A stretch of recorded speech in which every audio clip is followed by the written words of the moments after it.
Yo, what's up guys, Shujinkydink here, and welcome to a video all about the IPS Grand Finals. Injustice Pro Series is happening tomorrow, and I wanted to give my opinion on thoughts and who I think is going to win and who I think is going to kind of be left behind. So, before we begin, we have Sonicfox, Dragon, Theo, Biohazard, White Boy, Samij, Tekken Master, a Foxy Grandpa, Slayer, Forever King, Honeybee, Illusions, Hayate, Madsen, DR Gross, and Scar. That is just such a tough field to kind of go through and, kind of pick a winner. And it's really hard for me to speak on every single one of these players because they've all had such scattered results. There are two that I'm going to say, and I hate to really put him there because he's a fellow Canadian, but I'm going to put Hayate and DR Gross as the highest probable ones to go kind of 0-2. And I mean, I know I'm going to be slightly wrong. I'm going to get a lot of hate for that.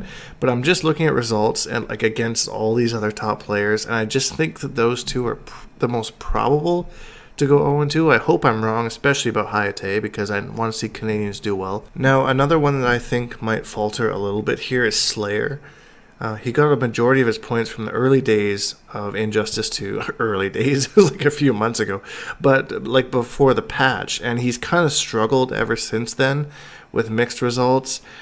And I think that he's a good player. He's a smart player. I've known Slayer since 2011 at least, maybe even before that. So he's a good player. He knows what he's doing. But I think that he's an emotional player, and he really lets things get to him mentally a little bit more than a lot of other players do, and that might falter him a little bit coming the IPS finals. And then as far as the middle ground goes, I have Honeybee, a Foxy Grandpa, Tekken Master, and White Boy. These guys could do really, really good, they could do really, really bad, or they could end up somewhere in the middle. Because they've had mixed results. White Boy, of course, winning tournaments. That was pre-patch. But since the patch, Scarecrow has only gotten better. And White Boy has gotten good results, but he hasn't won an event yet. And that's what makes Injustice 2 so exciting, is that so many different characters and so many different players have won so many different events. So it's really, really cool to see. And then in the upper echelon, I have Theo, Dragon, and Sonicfox as the points kind of presume. I think that in some order they'll be in the top 3. And with recent results, I'd almost throw Biohazard in there as well. He seems to be able to beat everybody. The only problem now is that there's been that nerf to Bane. So he doesn't have the Bane kind of rolling with him anymore. Unless there's been a hotfix or something I'm unaware of. In that case, blow me up. And I'm not saying by any means he, was only good because of Bane. I'm just saying he doesn't have that option anymore, and taking away options can obviously affect results. I think it depends on who plays who when. I think Theo is going to be on the bottom of it because he seems to lose to both Dragon and Sonicfox often, but you never know what he has in store. And then they're my wild cards. I have no idea where these guys are going to end up because I've had such mixed results. It's really hard to place them anywhere. So Illusions, Forever King, and Samij. Samij has done really, really well, but he just can't beat Sonicfox. So if the bracket plays out that Samij has to play Sonicfox first, and then maybe Samij gets sent to losers, and then somebody sends Sonic to losers, and then Sonic beats Samij early, he might be out early. Or it could play out that Samij doesn't play Sonicfox early, somebody beats Sonicfox, and somebody eliminates Sonicfox, and Samij never has to play him, and then honestly I think it could win the whole thing. Sonicfox has the answer to his Catwoman, and his Poison Ivy doesn't do much better. Unless he has something up his sleeve for this particular tournament, which Samij is a smart guy, I don't know how he wouldn't do that, but you never know, right? Maybe he just hasn't found something that could beat Sonicfox yet, and he's just here hoping that he doesn't have to run into him, which sometimes that happens in bracketology, Somebody just knows your playstyle so well that your only hope is that you don't run into him, and then you do really well. That happened with me in a Hometown Heroes tournament.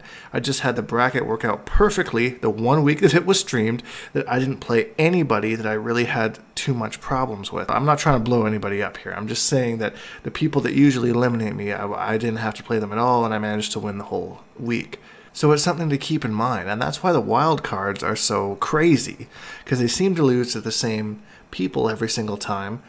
But if they don't have to play them, then you never know when they kind of will end up, you know, where they'll end up. And I think for guys like Illusions who can play numerous different characters, guys like Forever King who is a master of Batman, but a few of the top players kind of pick him up, it really depends on the bracket.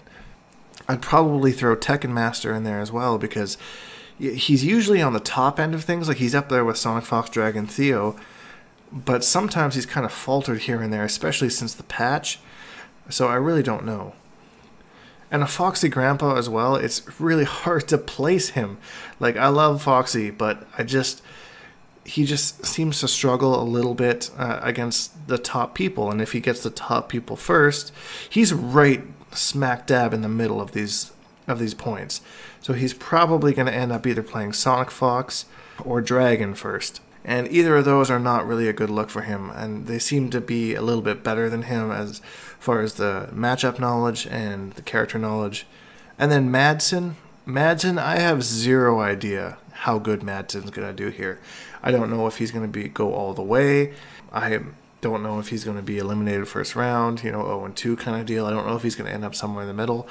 I really have no idea how Madsen's going to do. He's just been kind of all over the map. Top 8 here, top 8 there, 7th place kind of deal. And it really, I just have zero idea where he's going to end up. So it's really hard for me to predict that. One thing I do know for sure is the fact that we are actually getting on ESPN2 is a huge deal. A huge deal. There is never a point in time where an NRS game has evolved to the point where we were going to be on television. I mean, Street Fighter got there, and we all knew Street Fighter was going to get there. It wasn't really a surprise to anybody that at some point Street Fighter would be the first one to get there. But for Street Fighter to be followed by an NRS game is actually really shocking and really exciting to me. That we made it, because NRS was always like the redheaded stepchild, they say, of fighting games. We were always kind of like, go in the corner, play our games, don't talk to the adults.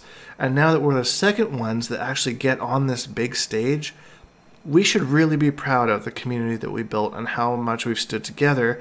And then honestly, we owe a lot of it to Warner Brothers, as much as we don't like to admit, and we hate on them for the microtransactions and all that stuff. They were the only ones that bid on Midway when they went bankrupt. And if they didn't bid, Mortal Kombat could have been thrown out the window. Injustice might have never happened.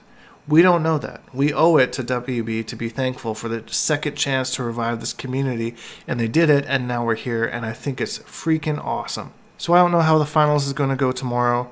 I don't know what your opinion is. Please leave it in the comments below or on this thread that I'm going to post on probably Reddit and Test Your Might, because those are communities that I'm a part of, and I'm a very passionate player, and now that I don't compete as much as I used to, I like to be useful in other aspects as well. So now, after all my predictions and everything that I really said on like a fact-based kind of deal, results-based kind of deal, who am I hoping to win? Who am I cheering for? And this might like not make sense to a lot of people that don't really know, but to those that know, it's not really a surprise. The person that I hope takes the whole event is Illusions. I was at the very first offline event that Illusions ever came to years and years ago at Injustice 1 when he was just an online player.